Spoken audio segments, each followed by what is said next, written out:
Hello everyone, I am the Man at Kirby, and welcome to my channel, The Commander Tavern. The Commander Tavern is a channel dedicated to my favorite Magic the Gathering format. The Brewery is a series on this channel showcasing my spicy brews under the deck text. On this episode of The Brewery, I'll be discussing a new Commander partnering from one of the PlayStation secret layers, Kratos Stoic Father and Atreus Impulsive Son. If you like this deck or any of the cards I'll be mentioning throughout the video, please consider using my TCG Player affiliate link when purchasing those cards. You can find that link down in the description. It would really help out the channel at no extra cost to you. But the very best way you can help support the channel is with my Patreon. There are plenty of perks for being a patron, such as early access to certain videos, exclusive deck text, gifts, and more for as little as $1. You can also become a channel member for just 99 cents. Show off your support with a logo next to your name and exclusive emojis. Or you can always just support my channel for free by simply liking, subscribing, and sharing, which also helps out a lot. I try to put out a video every Monday, so you don't want to miss out.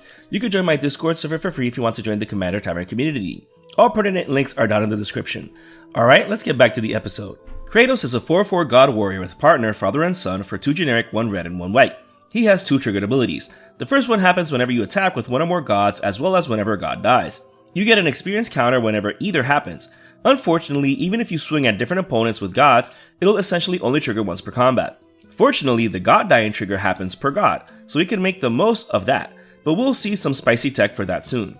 Next up is his son, Atreus, a 2/4 god archer with reach and partner, father, and son for 1 generic, 1 blue, and 1 red. You pay 3 and tap him in order to draw a card for each experience counter you have, with the only downside being having to discard a single card afterwards. If that wasn't enough, he deals 2 damage to each opponent when he does so. 2 damage might not add up quickly in a commander game, but being able to draw a ton of cards certainly does, especially in the command zone. As you could obviously tell, this is going to be a Typal deck, with gods are the creature subtype. Since we want to be attacking with them, we have the good fortune that most gods are either indestructible or have some form of evasion. For example, Heliod Sun Crowned, Helion God of the Sun, Thassa God of the Sea, Thassa Deep Dwelling, Perforus God of the Forge, Perforus Bronze Blooded, Afara God of the Polis, Iroas God of Victory, Kratos God of Storms, and Aketra the True all have indestructible, making them amazing attackers for the Kratos trigger, or at the very least, excellent blockers. The only downside to these gods is that they can't attack or block until certain conditions are met. Aketra has the easiest one since you just need to control 3 other creatures. However, the Theros gods all need their devotion met. That shouldn't be an issue even with a 3-colored deck like this one. And even if they weren't creatures yet, they're still useful, especially since they're relatively cheap to cast given their power and toughness. Going back to Aketra, not only is this the easiest to get to attack and block, but it has double strike and can create weenie tokens. Granted, it's at 4 mana a pop, but you'll still get chump blockers at least. Original Heliod can also create a slightly more powerful weenie token at 4 mana a pop. However, he has more things going on for him, such as giving all of your creatures vigilance, which is great for an aggro deck like this one. Returning Heliod does something different, giving lifelink to another creature. With gods having such high power, this will definitely be useful in an aggro deck like this one. It only gives a single +1/+1 counter whenever we gain life, so it's not as strong as Kratos Pump, but something's better than nothing. Original Thassa helps with our creatures getting through, which is amazing for this deck that wants to swing with creatures. On top of that, she helps filter out our first draw via that Scribe one during our upkeep. And it's a 5/5 for 3 mana too. Amazing here. Returning Thassa doesn't grant unblockability per se, but can tap down blockers or opposing utility creatures at 4 mana a pop. That might seem a bit overcosted, but can be useful in a pinch. In any case, she can also blink a creature at the end of turn, which goes amazingly with a handful of creatures in the deck. One of which is Titan of Lajara, an honorary god since you can choose for it to be a god as it enters. When it does, we draw a card for each creature we control that shares a type with it, giving us the potential of drawing a ton of cards in the mid to late game. And if you blink it with Thassa, we can draw a ton of cards each time. Oh, and this also triggers when it attacks, so it's kind of a better Distant Melody since it can trigger with that also. That being said, Distant Melody is obviously still in the deck, don't worry. Original Perforos also makes the most of ETB triggers, dealing 2 damage to each opponent for each creature entering our battlefield. In an aggressive deck like this one, it might add up if we're also pumping our weenie tokens. In any case, he also has a global pump effect that we can sink mana into, which is nothing to scoff at. We do want to attack as often as possible with this deck. Returning Perforos gives all of our creatures haste, which is amazing. It has a kind of sneak attack type effect, but only for red and artifact creatures. I don't really use this ability here unless I'm going to close out a game, since this won't apply to most creatures in our deck anyways, but having a potential 7/6 indestructible attacker that gives our board haste for just 5 mana alone is worth including. Original Afara takes a bit more work to make a creature, but it does have an amazing trigger that draws us a card whenever another creature entered our battlefield since last turn. So if we had token creating effects, we could potentially draw a card each turn with it, which isn't bad on a 6/5 indestructible god. Atreus is already an amazing card on its own, it being a god is just icing on the cake for this deck. This is an all-star in aggressive decks, allowing us to swing each combat regardless if our creatures are indestructible or not, since he prevents combat damage our attackers receive. On top of that, our creatures have menace, so good. Last but not least is Kratos. He also takes effort to make a creature, but we get to deal 3 damage to an opponent's face for free during our draw step, or we draw another card if we drew a land. Sure, we're showing what we're drawing, but we're getting value from it anyways, so it's not so bad. The Warring Triad is another amazing god that isn't a creature unless certain conditions are met. Fortunately, with the deck having 9 fetch lands and instant-based interaction, this will be a creature with no effort. The only downside is it not being indestructible, but that's fine, look at that keyword too. On the other hand, Radan, god of Unworthy, god Eternal Kefnet, Jeru and Hazaret, god Eternal Alketra, Ilharg the Raiseboar, Surtur Fiery Jolton, Ultima Origin of Oblivion, the Locust God, and Heliod the Radiant Dawn are all gods that have no requirements necessary in order to attack, which is the trade-off for not being indestructible. They're all so good in their own way though. For example, Radan is an amazing stacks piece. Not because of the Snowland part, that's just a hyper niche bonus. I mean the extra cost for non-creature spells that cost at least 4 mana to cast. That makes board wipes more expensive as well as other bombs or strong artifacts, enchantments, etc. Since we want gods, we do not cast this as the backside. Zombie Kefnet is a 4/5 flyer for 4 mana that triggers Kratos. That alone is good, but if we manage to reveal interaction, we can pay 2 less to cast a copy of it. That might seem a bit niche, but still a useful ability on an amazing body for our commanders. In fact, it'll even trigger Kratos when dying, which we won't care if it does because it'll top deck itself into the 3rd slot. Same with Zombie Aketra. Granted, this one is much better than Kefnet in utility for the deck. Keep in mind that even the Theros gods are still creatures on the stack, so they'll trigger Aketra, getting us a 4/4 for our trouble.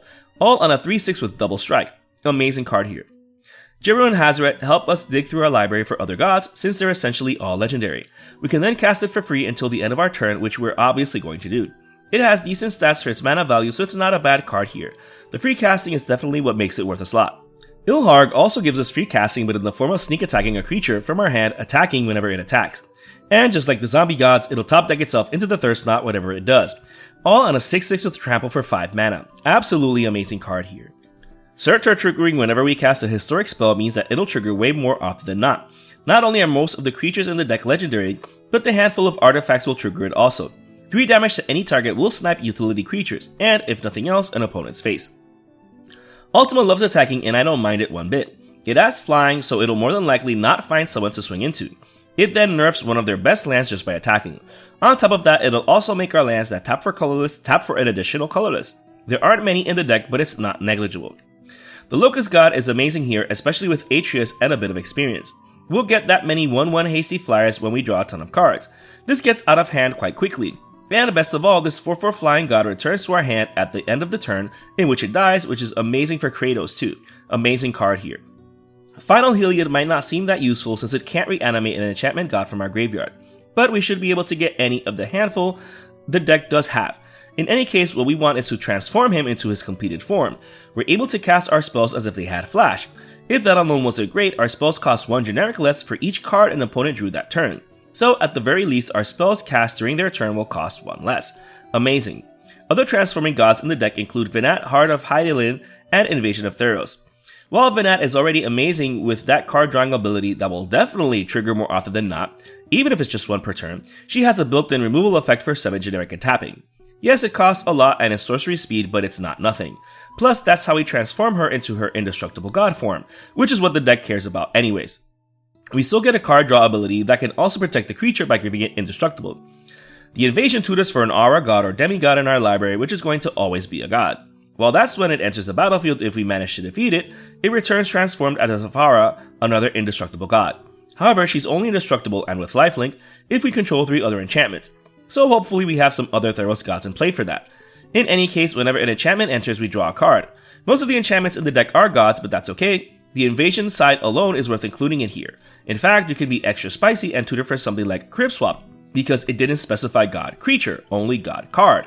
So you can get one of the best removal spells in the deck. Since the opponent will get a changeling token, when that dies, it'll also trigger Kratos. This spell is amazing here. Anyways, going back to gods, Roaming Throne, another honorary god in the deck, is a god as it enters if that's the creature subtype that we're obviously choosing. Saying how useful this card is in a Typal deck is an understatement. This deck has so many gods with triggered abilities that this does a ton of work. Amiiboid Changeling, the last actual god of the deck, is a god in every zone because it has Changeling. This card is amazing to turn any of the very few non-god creatures in this deck into a god, or, more importantly, turning a creature an opponent controls that is about to die into a god in order to trigger Kratos. This lowly Changeling is so amazing here. You block the creature, turn it into a god in response to it about to die in order to get that Kratos trigger. You want to attack with a weenie token, turn it into a god first.